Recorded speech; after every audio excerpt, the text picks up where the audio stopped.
Have you ever seen Canada goose nesting near a road or parking lot and wondered, why there?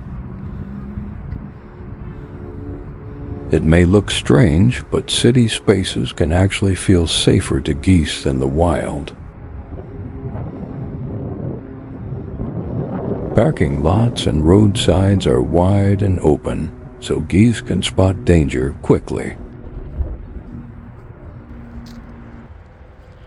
Cars and people also scare away animals like foxes and raccoons that might eat their eggs. The short grass near roads is another reason. Geese love fresh grass, and many city parks have plenty of food nearby. Some geese don't even migrate anymore. Cities give them water, food, and safe nesting places all year long.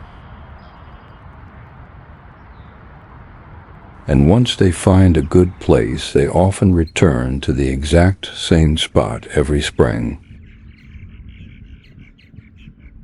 So when geese stop traffic near a parking lot, they may think they're already home,